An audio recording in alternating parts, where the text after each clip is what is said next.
back to my standing fellow fans of the written word. December is upon us, so is more of Wheel of Time. So without further ado, let's recap last 20 or so chapters in the Fires of Heaven. So last time we saw Rand. He was preparing for an attack against Shido.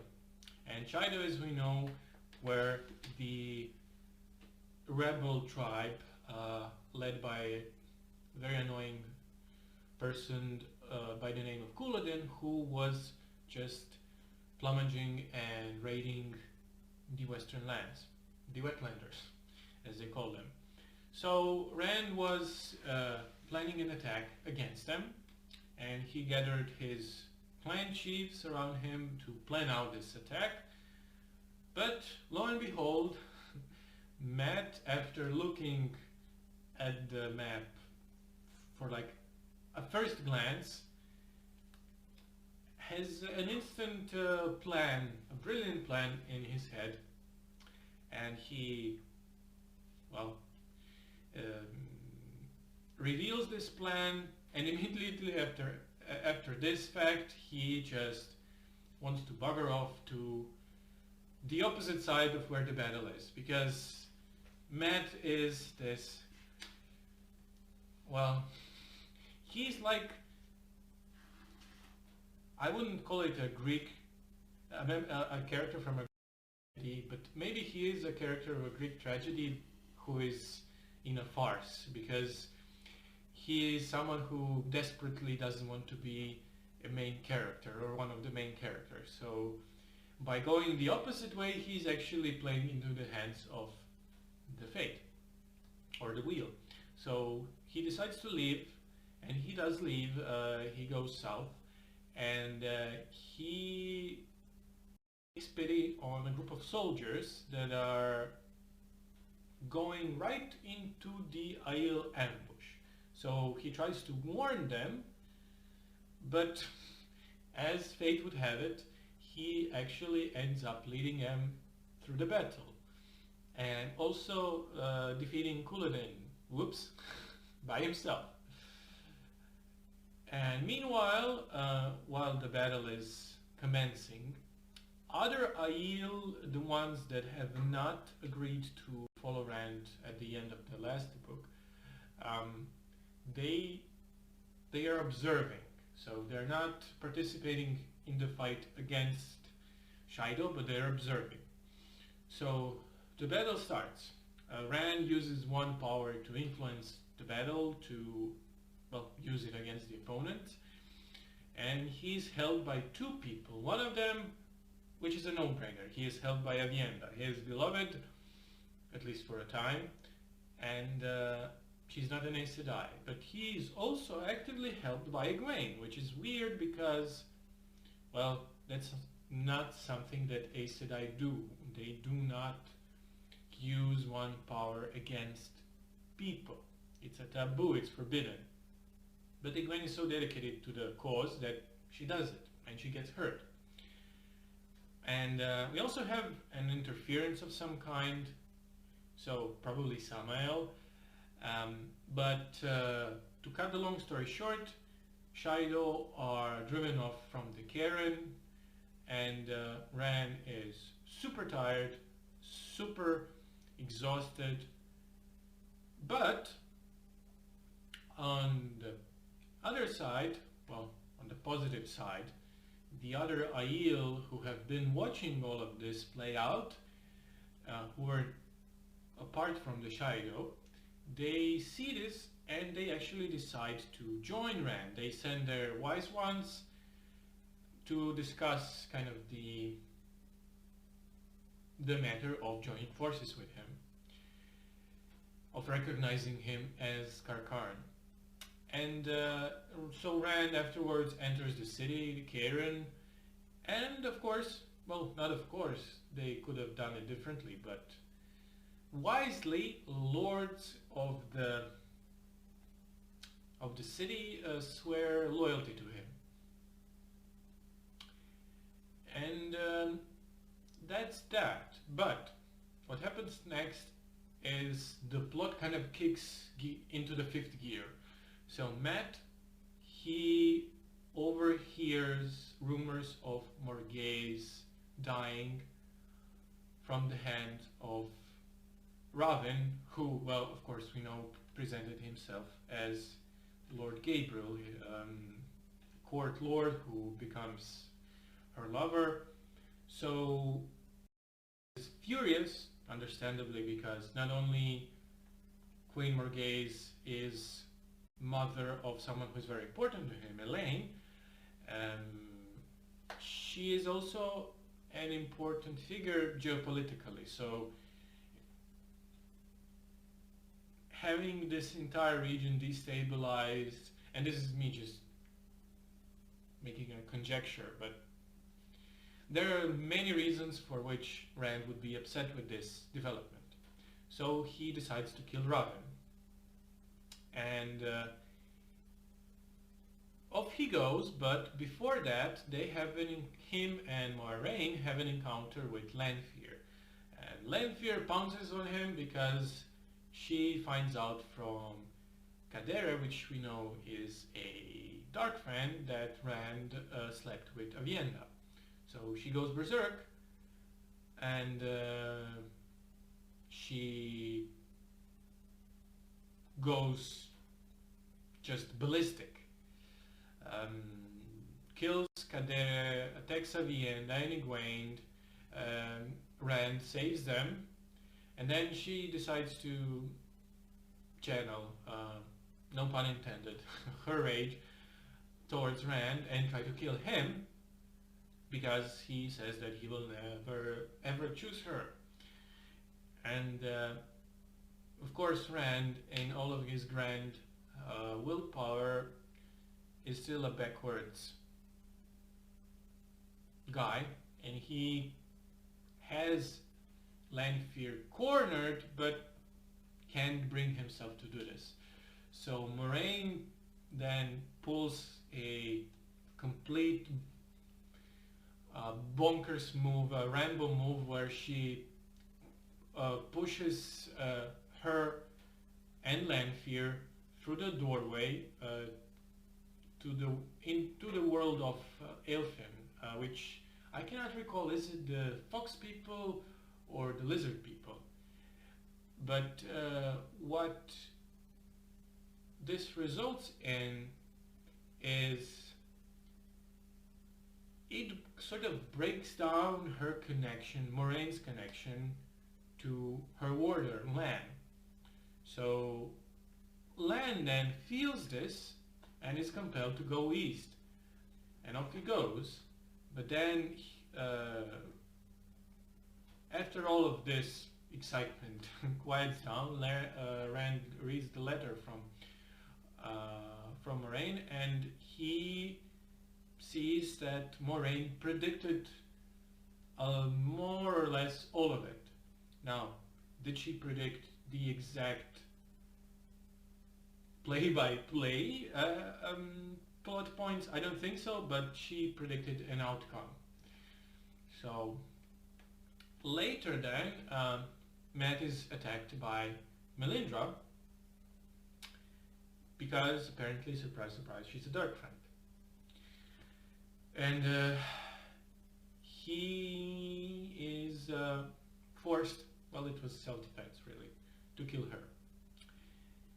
Then, this was a slowdown, but then the plot kicks into high gear again.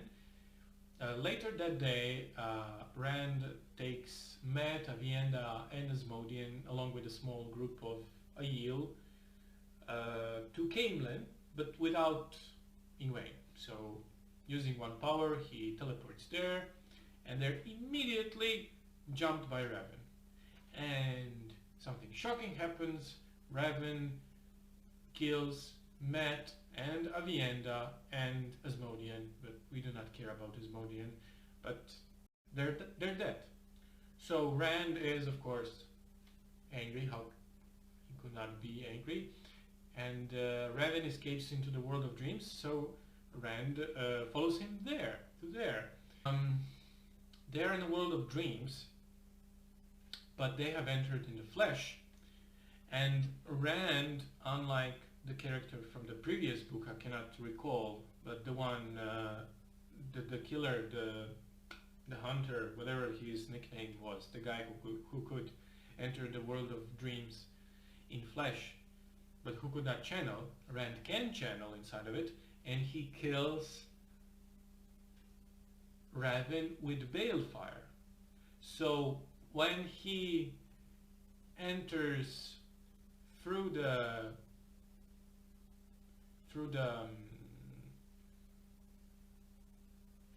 doorway back to the, not the doorway, well, he leaves the world of dreams, and since he killed Raven with balefire, this meant that everything that Raven ever did was deleted from the pattern. It's like, not only he never existed, all of the consequences of his existence were erased as well. So when Rand gets back, Avienda and Matt are alive because Raven is dead, and not just dead, just erased. And well, as I predicted, and not hoped but had a feeling that Asmodean will not live long. He does not live long. He dies, gets back to life, and dies for good. Something that's worth mentioning is that we find out that Logain, surprise surprise, was set up by the Red Aja, Garrett Brain, the one who chased the former Amerlin, C1, agrees to build an army to retake Tarvalon because he's so taken by her, apparently. And Rand does something very grand, by which he plans to decriminalize, if we can use such modern vernacular, or give amnesty to all male channelers in the future. Because in his eyes, and that's very, well, a rational thought, unlike Rand's irrational thoughts when it comes to women, that since the final battle is approaching and the world has changed, and he did brought a lot of that change by himself, it's only natural to stop persecuting male channelers such as him. And that's it. That's more or less the short of it. Now let's dive into the things that I wanted to talk about. So, as always, let's start with 5 questions. 3 questions. 3 questions. With questions. Rand was in the world of dreams physically, so he was there in the flesh. And my question is, when he is in the world of flesh, and I forgot to mention this, he is healed there by Nynaeve, who is not there in the flesh. He enters there with Terangrial. But I wonder, would it still be possible to heal his initial wound, the one that doesn't heal, if someone experienced, like Moiraine, who is a very experienced healer, and who is the Blue Aja, who are very adept at healing, if Moiraine tried to do it there and she herself also entered there in the flesh, could she have healed Rand, his wound? I know that Moiraine is as far as you can probably go from being a dreamwalker, but still, Nynaeve and Elaine, they do not share Egwene's talent of a dreamwalker, but they have learned to navigate it. They have the tool, they have Terangrial, and they became quite proficient with it. So, food for thought. Another question, World of Dreams. The rules of it more or less are known, but the more I think about being existing physically there, the more questions I have, the more implications it carries. Because, so Rand entered there in flesh, physically. How would sleeping there work? Where would his consciousness go if you were to fall asleep in a world of dreams? Would your consciousness go anywhere? Are you embodiment of your own consciousness then? What is it? Is it all timey-wimey, wibbly-wobbly or not? So these are the questions. But let's move on to the things I liked, because there are quite a few of those. And I want to start with a quote first. And it goes like this. Well, it's a fragment actually, so let's paraphrase it. I would sooner dandle a fangfish. This was said by Julin, the thief catcher. And this was sort of aftermath of Nynaeve bringing Brigitte into the, well, existence after trying to heal her. So, as much as I love Nynaeve when she's plenty of times right and serving these savage verbal beatdowns to people, these rare moments when she breaks down under a pressure of her own self-doubt, those moments are quite welcome. And in this particular case, it wasn't even her fault. She did everything she could. But she's so incredibly humbled that she apologizes to the men. And she was quite, well, rude to them from time to time. Another thing that I also enjoyed, and honestly I completely forgot about until now, the way the plot thread of the Prophet of Dragon Reborn and his identity, the way it was nicely wrapped up. I mean, it was, from the start it was obvious that it was Massima. Massima, who we've known as this very, how would I call him? How would I characterize him? This soldier person through and through who sees Rand as his savior, and we knew that it was Massima. But the reveal of it was not for our benefit, it was for the character's benefit. And oftentimes I think, and this is in fiction in general, to me at least, oftentimes it's more satisfying to observe the reaction of characters in the moment of the reveal, rather than being shocked by the sudden plot development as a reader. So that was interesting. Furthermore, Elida. I continue to enjoy Elida as a villainess, and what I think what's very enjoyable about her is that she is very close to being over the top. So this is normal, I guess, antagonist, and this is cartoon villainy, and Elida is somewhere in between. And she's almost a mustache twirling villain, but not quite. There is enough about her, enough of very relatable villainy, relatable traits that makes her interesting. Because when you have pure dark overlord of evil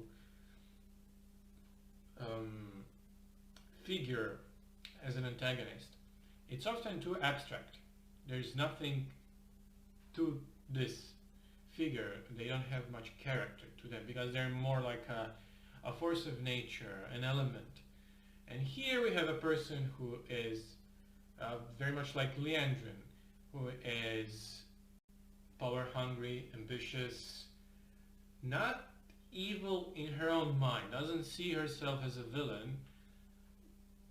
It's the same thing actually with In every good fiction book, you have, and especially when it comes to fantasy and science fiction, you often have this figure overlord, be it, I don't know, Morgoth, Sauron, Lord Voldemort, whoever, and then you have someone who is, by the TV trope talk, is their dragon. Dragon is kind of the general, the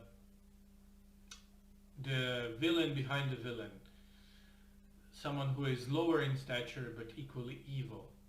And this equally evil but lower in stature person is oftentimes more interesting. In Harry Potter case, it's what's her face? The one that, oh, I cannot remember. What's her face? What's her face?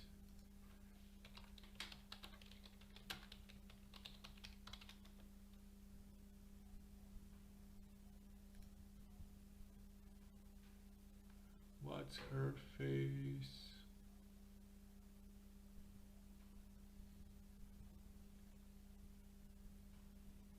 Dolores, yeah, it's like Dolores Umbridge. She's not as powerful, she's not as evil, she's not even on the side of Voldemort, but she's so incredibly familiar. And her being familiar is what makes her infuriating, what makes her effective. Same goes for Elida and Leandrin, because we all know a person like this, a person in authority, in power, who is just sadistic.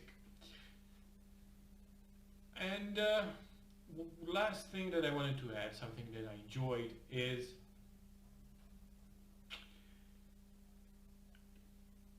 it makes sense for Rand to give the male channelers a pass.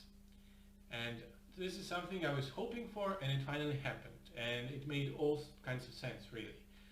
Because Rand is the one who brings change. Even if he was not in the position, even if he was exempt from going mad, which I don't think he is, it makes sense that he would be for it. The last battle is nearing, every single channeler on their side is an asset, and it only makes sense. And lastly, I wanted to cover things that I didn't like. And only one single point, because I do think overall this was excellent. Rand's behavior towards the end. I mean, call it misguided chivalry or chivalry or just whatever it was, but his refusal to send maidens into the battle was just head-scratching. Same with his refusal to finish off Lanfear, also head-scratching. Why? He's seen Lanfear do evil. He knows Lanfear do evil. He remembers being Lewis Terran. He remembers why things went sour with her. He is aware of what she does and who she is. Same goes with maidens. He knows how incredibly deadly they are. They are more deadly than most of the men he ever knew or will know. He knows how incredibly skilled they are. He even gave them the honor of saying that they carry his honor.